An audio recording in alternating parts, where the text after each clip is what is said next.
Okubikkulirwa Essuula 17. Awo omu ku bamalayika omusanvu abaalina ebibya n'ajja n'ayogera nange n'aŋŋamba nti, Jjangu nkulaga omusango malaaya lukulwe gw'asaliddwa. Malaaya oyo kye kibuga ekyazimbibwa okumpi n'amazzi amangi. Bakabaka b'ensi baayenda naye, n'abantu abali ku nsi ne batamiira omwenge gw'obwenzi bwe. Awo mu mwoyo malayika n'antwala mu ddungu, ne ndaba omukazi ng'atudde ku kisolo ekimyufu nga kijjudde amannya agavvoola Katonda, era nga kirina emitwe 7 n'amayembe 10. Omukazi oyo yali ayambadde ebyakakobe n'ebimyufu, nga yeewoomezza ne zaabu n'amayinja ag'omuwendo ennyo, n'ago ge bayita luulu, ng'akutte ebyenyinyalwa n'ebyobugwagwa eby'obwenzi bwe. Mu kyenyi kye mwali muwandiikiddwamu erinnya ery'amakulu amakusike. Babilooni, ekibuga ekinene, nnyina w'abamalaaya n'ow'ebyenyinyalwa eby'oku nsi. Ne ndaba ng'omukazi oyo atamidde omusaayi gw'abantu ba Katonda n'ogw'abo abattibwa olw'okukkiriza Yesu. Bwe namulaba ne neewuunya nnyo. Malayika n'aŋŋamba nti, Lwaki weewuunya?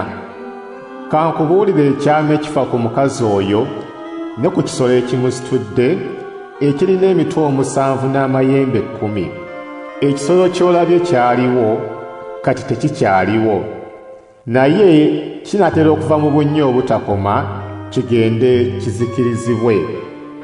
Abantu abali ku nsi amannya gaabwe nga tegaawandiikibwa mu kitabo kya bulamu okuva ensi lwe yatondebwawo, balyewuunya bwe baliraba ng'ekisolo ekyaliwo kati tekikyaliwo, ate nga kiriddamu okulabika. Kino kyetaaga amagezi n'okutegeera. Emitwe 7 z'ensozi 7 omukazi z'atuddeko, era be bakabaka 7.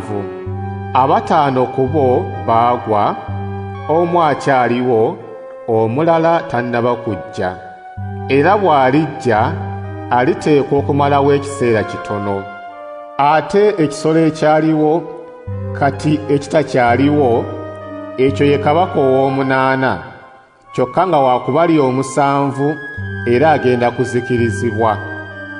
Amayembe 10 g'olabye be bakabaka 10 abatannaweebwa bwakabaka, naye bo n'ekisolo baliweebwa obuyinza okufuga nga bakabaka okumala essaawa emu. Abo bassa kimu ne bawa ekisolo amaanyi gaabwe n'obuyinza bwabwe. Balirwanyisa omwana gw'endiga, kyokka omwana gw'endiga alibawangula, kubanga ye mukama w'abakama era ye kabaka w'abakabaka. N'abagoberezi be yayita, be yalondamu, era abeesigwa baliwangula wamu naye. Malayika era n'aŋŋamba nti, Amazzi g'olabye malaaya w'atudde be bantu aba buli ngeri, n'aba buli kibiina, n'aba buli ggwanga, n'aba buli lulimi. Amayembe 10 g'olabye go awamu n'ekisolo birikyawa malaaya oyo ne bimuleka yekka ng'ali bwereere. Birirya omubiri gwe ne bimwokera ddala. Kubanga Katonda yateeka mu mitima gyabyo okwagala okukola kye yateesa, ne bissa kimu ne biwa ekisolo obwakabaka okutuusa ebigambo bya Katonda ne birituukirira. Ate omukazi gwe walabye kye kibuga ekinene ekifuga bakabaka b'ensi.